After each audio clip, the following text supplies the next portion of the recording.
Cameron, it was my birthday not that long ago. You know, you didn't wish me happy birthday, whatever.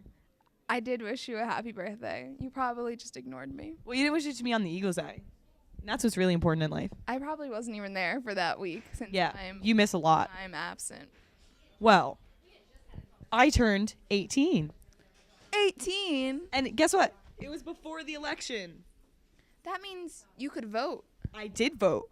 Just like every citizen should. You should vote. You totally should vote. But about 50% of people didn't.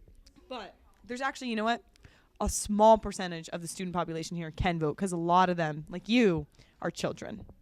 I am a baby. You are an adolescent. So, either way, we're all entitled to an opinion, right? Sure. Even if you don't. I mean, you have an opinion, right? Even though you didn't vote? I do have an opinion. So we walked around and we asked people about what they think of our new president-elect. And boy, it's great to see what they say. Let's go check it out. Are you surprised by last night's election results?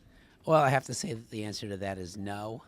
I'm 58 years old, and I'm still waiting for an election in which I'm not voting for the least worst candidate.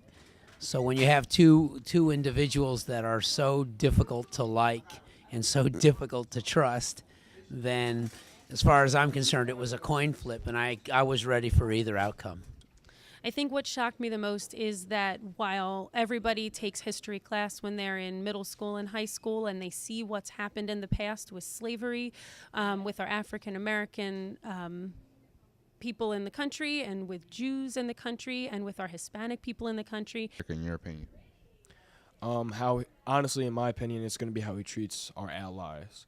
Because if he doesn't have a good foreign policy, then we're going to look weak. You've got Pittsburgh in the west, and you've got Philadelphia and the Philadelphia suburbs in the east, and in the middle you have a red state. So Pennsylvania especially, I was looking at the beginning of this process as a coin flip. So it doesn't surprise me. This could have gone either way. The wind could have blown either way on this one.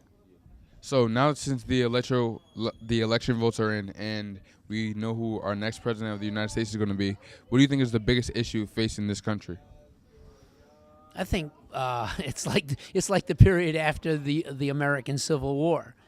I mean, are people going to be waving the bloody shirt, or are they going to find a way to get along and cooperate and make something positive out of this and move the country in a better direction? That was a great answer. All right, thank you for your time. Okay. Thank you. They didn't actually understand or know what they were talking about.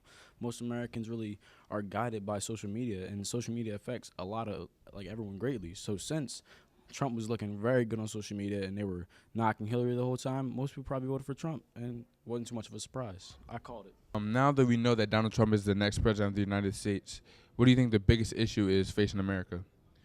The biggest issue most likely facing America in most people's minds is going to be the economy. People elect the candidate they think is going to impact their lives the most. And with less regulation and lower taxes from what Trump is saying is his plan, they believe that business has a chance to boom, after he becomes the next president. Terrorism is probably a close second when it comes to the issues on people's mind.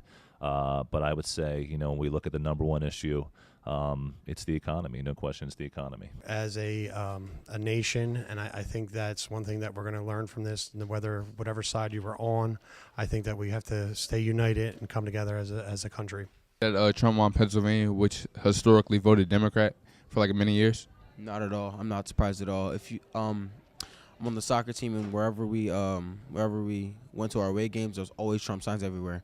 And even in Norristown, there are Trump signs. A lot of them. There's a lot of supporters of him. So I'm not very surprised that he did win Pennsylvania. I think it was part of it, and I think that I guess people's true colors came out during this election, because it shows. I don't know. It kind of shows a part of America that we don't see, people's actual opinions on things. For the election. People like me that won't accept Donald Trump as their president. As the father of 2 disabled children, any person that mocks them is an enemy to me. So now that we know that Donald Trump is going to be our next president, what do you think the biggest issue is facing America? Race, people being deported, and our world, like our country being divided. That was some great answers. Thank you for your time. Thanks. That's true. All right, so now that the election results are in and we know who our next president is, what do you think is the biggest issue facing America? Us, me and you, our skin color, black people. We got a lot to worry about. That's true. That's a good answer. Thank you for your time. What biggest issue? What do you think? What do you think is the biggest issue is facing the country now that the election votes and the election is decided? I think unity, because you're gonna have half of the United States separated from the other half, because we're gonna still have a big number of Hillary supporters, but then a big number of Trump supporters. That's true. Thanks for your time. All right.